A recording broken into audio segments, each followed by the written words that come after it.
จอยเดทางเข้าบ้านพวกเจ้าเอ้ยแพ้เข้าตั้งแต่ทางเข้าบ้านแล้วเนาะจากขดอง50 ล้านนี้เหลือแต่20 ล้านนี่ไปบ่ได้ร้านรถเฮานี่รถตำโผด โอ้ยเนาะพวกเจ้าเอ้ยซอยเน่สิฮอดบ้านอยู่บ่นี่ตั้งแต่เขาเจ้าก็ยังไปยาก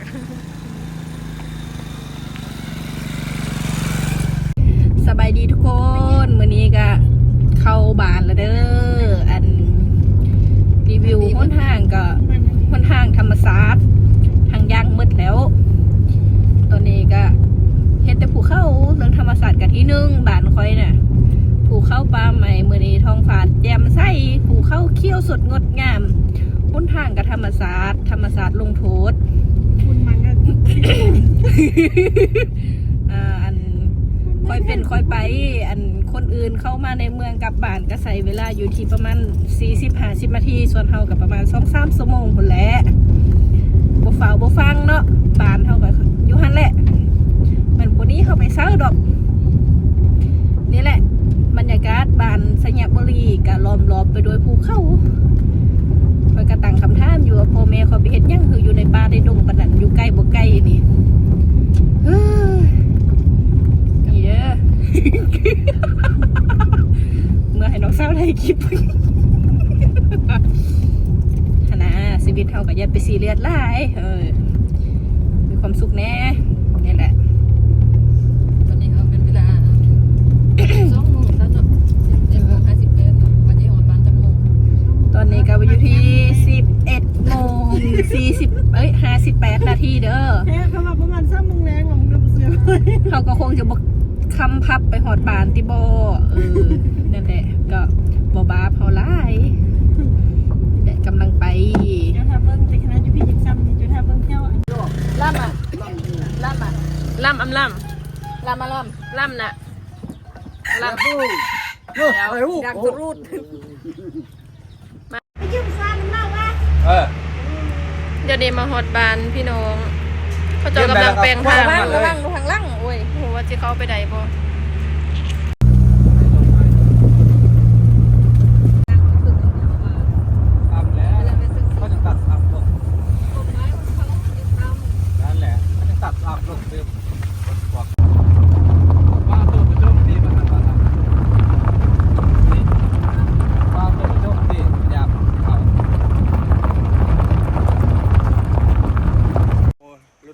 เดี๋ยวนี้ถ้ารถไถบานมาฮับพวกเจ้าเขาจะมาเตสัญญะมาแต่ในเมืองมาฮับเอาเขา ก็คุยสิจ่า ไปบ่ได้อีก2-3 บอลผลแบบนี้นะได้กลับคืนพวกเจ้าเอ้ยรถซิ่งเขาเจ้ามาฮับถ้าใครสบายดียามเสาร์เด้อคนเด้อมาพบกับหน้าตอนนี้ก็ฮอดบานเป็นที่เหียบหอยฮอดเทๆแล้วเนาะทุกคนมาฮอดมื้อวานนี้ก็6 โมงแรงค่อนข้างจะค่ำอยู่เนาะเพราะว่ารถขาอยู่บวกเนาะรถเก่งหั่นนะมาแล้วมันบ่ฮอดเนาะได้ค่าแล้วเพิ่นได้กลับคืนแล้วได้โทรหาไทบานนี่เขาจะเอาไปรับ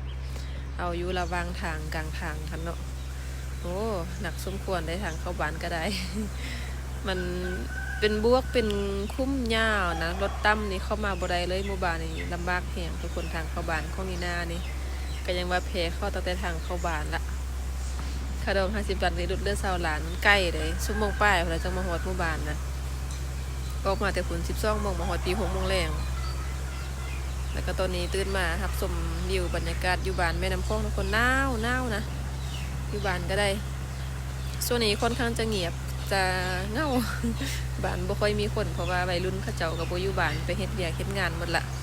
แล้วก็มาเทื่อนี้ก็มายามพ่อได้แม่ก็บ่ได้กลับมานำนะก็ค่อนข้างจะมิดอยู่เดี๋ยวบ่นึงสิให้พากันโละเบิ่งแถวบ้านเด้อตอนนี้ก็นุ่งเสื้อแขนยาวหนาวแห้งทุกคนเมื่อวานนี้มาฮอดบ่อาบน้ำซ้ำบ่กล้าแตะฮอดน้ำละเย็นน้ำนะบ่มีน้ำอุ่น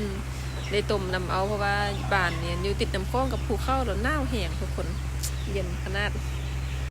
เห็นบ่นั่งเฝ้าตาไฟเนาะมากันหนาวไกลกันหนาวเขาเจ้าพิ้งไฟกินเขาพิ้งไฟหนาวมึงมากันหนาวพุ่นนะ พิ้งออมตาไฟ เบิ่งบรรยากาศยามเช้าเด้อที่แม่น้ำคลองบ้านนี้นาตอนนี้14องศาแต่ว่าอยู่ติดน้ำคลองแล้วก็ภูเขาออมไปด้วยภูเขาน้ำคลองแล้วก็หนาวเฮียงทุกคนเห็นไหมบรรยากาศยามเช้าตอนนี้นะมาชมแม่น้ำคลองแล้วก็อยู่นี่สัญญาณอินเทอร์เน็ตแห้งเด้อยู่เฮือนของนี่นะสัญญาณอินเทอร์เน็ตบ่แห้งบ่ได้นี่เด้อวิวบรรยากาศยามเช้าเนาะบ่ได้เป็นบวกเลยนึงรถเขาเจ้าแล่นผ่านเด้แดดเริ่มออกแล้วก็เริ่มไข่แดงคันบ่สั่นไม่หนาวเด้อออมไปด้วยภูเขาหมู่บ้านเฮานี่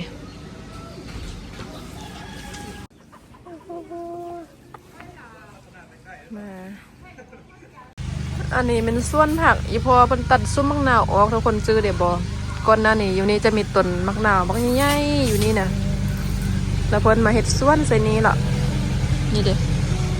ส่วนใหญ่เด้อก้อยพอเฮ็ดผู้เดียวก็ส่วนผักเพิ่นน่ะงามอยู่ปลูกมะเผ็ดมะเขือแล้วก็มีหยังอีกนี่เพิ่นกำลังหดน้ำผักอยู่อีพอตื่นแต่เช้าๆมาหดน้ำผักที่แรกขนาดเพิ่นเฮ็ดอยู่เทิงพูนแต่ว่ามันยักไก่เด้น่ะเนาะอยู่เทิงเพิ่นก็ปลูกคือกันปลูกมังนัดแล้วเพิ่นมาเฮ็ดอยู่ข้างเฮือนนี่บัดนี้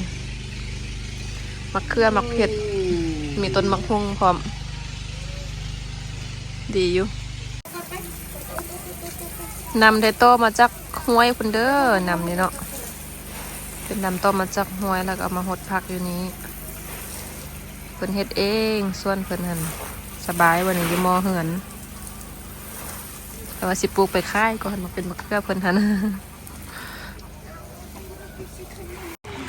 ตื่นสมาเบิ่งอีพอหดผักอันนี้เป็นส่วนผักเพิ่นเด้อเพิ่นเฮ็ดใหม่เนาะที่แรกเฮ็ดอยู่เทิงพูนอยู่ไกลแล้วเพิ่นเฮ็ดมาเฮ็ดอยู่ลุ่มเอา บ่กล้วยปลูกท้ายหุ้นให้แม่เบิ่ง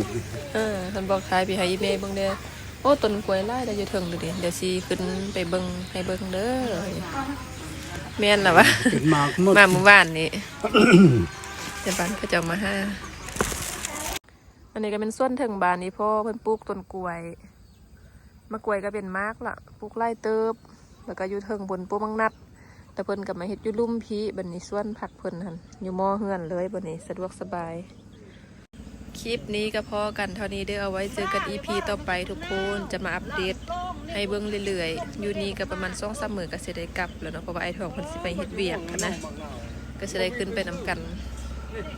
บ๊ายบายขอบใจทุกคนที่ติดตามสนับสนุนให้กำลังใจตลอดเด้อขอบคุณทุกคนมากนะคะบ๊ายบาย